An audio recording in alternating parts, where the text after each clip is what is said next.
প্রিয় BA fourth সেমিস্টারের ছাত্রছাত্রীরা, আজকের এই ভিডিওতে আমি তোমাদের পলিটিক্যাল সায়েন্সের একটি গুরুত্বপূর্ণ প্রশ্ন এবং সাথে উত্তর নিয়ে আলোচনা করব। তোমাদের পলিটিক্যাল সায়েন্সের আমি কিন্তু চ্যাপ্টার ওয়াইজ গুরুত্বপূর্ণ কোশ্চেন বলে দিয়েছিলাম এবং তোমাদের মডুল 1 এবং মডুল 2 থেকে কি কি প্রশ্ন গুরুত্বপূর্ণ তারও একটি আলাদা করে ভিডিও দিয়ে দিয়েছি। দুটো ভিডিও যদি তোমরা দেখে থাকো অবশ্যই সেগুলো তোমরা রেডি করছো, এবং যারা অনলাইনে আমার কাছে ক্লাস করছো তারা তো সেগুলো পাচ্ছই এবং উত্তরও তোমাদের করিয়ে দিচ্ছি। যারা করছো না তাদের জন্য আমি ইউটিউবে ভিডিও আকারে তোমাদের কাছে সেগুলো তুলে ধরছি। যারা স্টাডি মেটেরিয়াল সংগ্রহ করতে চাও পলিটিক্যাল সায়েন্সের এডুকেশনের যা ফোর্থ সেমিস্টারে যা যা সাবজেক্ট রয়েছে সেগুলো যদি কালেক্ট করতে চাও তোমরা অবশ্যই যোগাযোগ করবে 7278981430 এই নাম্বারে। এবং যারা অনলাইন ক্লাস করতে চাও তারাও যোগাযোগ করতে পারো, খুবই সামান্য রেমুনারেশনের বিনিময় তোমরা 1 মাস ক্লাস করে দেখো। তোমরা আজকের এই ভিডিওতে যে গুরুত্বপূর্ণ প্রশ্নের উত্তরটি জানতে পারবে সেটি হচ্ছে, আন্তর্জাতিক সম্পর্কের ক্ষেত্রে নয়া উদারনীতিবাদী দৃষ্টিভঙ্গি ব্যাখ্যা করো। নয়া উদারবাদী দৃষ্টিভঙ্গি। আন্তর্জাতিক সম্পর্কে 80 দশকের শেষে নয়া উদারনীতিবাদের আবির্ভাব ঘটে। নয়া উদারনীতি মূল যুক্তি হলো রাষ্ট্রগুলির মধ্যে পারস্পরিক সহযোগিতা ও নির্ভরতা প্রতিটি রাষ্ট্রের জাতীয় স্বার্থকে সুনিশ্চিত করে। নয়া উদারবাদের এইরূপ দৃষ্টিভঙ্গি পর্যালোচনা করে অনেকে একে নয়া উদার প্রাতিষ্ঠানিকতাবাদ বলে অভিহিত করেন। নয়া উদারনীতিবাদী তত্ত্বের মুখ্য প্রবক্তাদের মধ্যে পিটার হবস, রবার্ট কেওহান, জোসেফ নাই প্রমুখরা উল্লেখযোগ্য। নয়া উদারনীতিবাদের মূল বৈশিষ্ট্যগুলি হল, প্রথমত, নয়া উদারবাদীরা বিশ্বাস করে রাষ্ট্রীয় স্তরে অর্থনৈতিক রাজনৈতিক বাধাগুলি নির্মূল হলে আন্তর্জাতিক সহযোগিতার বাতাবরণ প্রসারিত হবে। ইউএনও, ডাব্লিউটিও সমেত আন্তর্জাতিক সংস্থাগুলির পারস্পরিক নয়া উদারনীতিবাদীরা রাষ্ট্রীয় স্তরে অরাষ্ট্রীয় কারকের ভূমিকাকে তাদের ভাবনায় গুরুত্বপূর্ণ স্থান দিয়েছেন। দ্বিতীয়ত, নয়া উদারনীতিবাদীরা রাষ্ট্র ব্যবস্থার অস্তিত্বকে একেবারে অস্বীকার করে না। তারা এও মনে করেন একটি দেশের বিদেশ নীতি সেই রাষ্ট্রের অভ্যন্তরীণ রাজনীতিরই প্রতিফলন।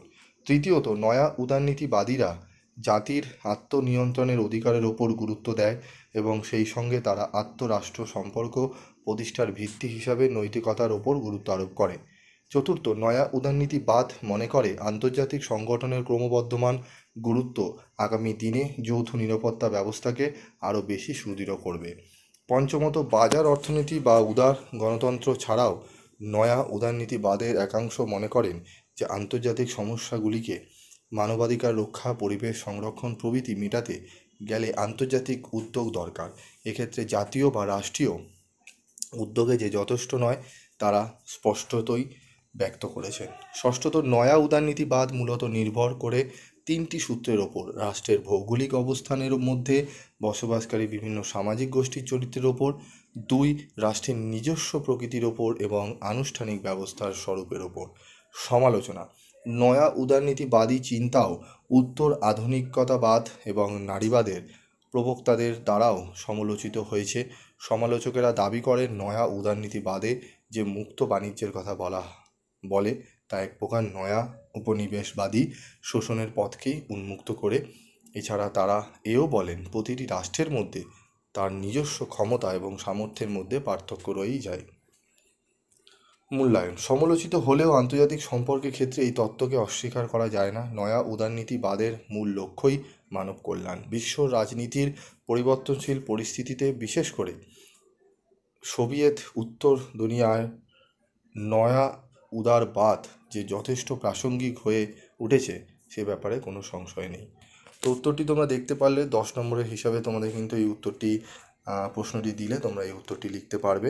ঠিক আছে, উত্তরটি যথেষ্ট ছোট এবং তোমাদের ওয়ার্ড লিমিট অনুযায়ী কিন্তু লেখা রয়েছে। তোমরা এই উত্তরটি নোট করে নিয়ে রেখো এবং উত্তরগুলো পড়ে নিও। এবং যারা মনে করছো না স্যার আমাদের পুরো PDF নোটস লাগবে, তারা সামান্য রেমুনারেশনের বিনিময়ে নোটসটা কালেক্ট করে নিতে পারো। কালেক্ট করার জন্য তোমাদের যোগাযোগ করতে হবে। তোমরা হোয়াটসঅ্যাপ করে তোমাদের স্টুডেন্ট নেম এবং কলেজ নেম জানালে তোমরা কিন্তু PDF নোটস পেয়ে যাবে। এবং আর কোন কোন সাবজেক্টে তোমাদের এরকমই ভিডিও নোটস লাগবে এবং সাজেশান লাগবে তোমরা কমেন্ট বক্সে লিখে জানিও। প্রত্যেকটি তোমাদের সাজেশান, সাবজেক্টে সাজেশান দেবো এবং তোমরা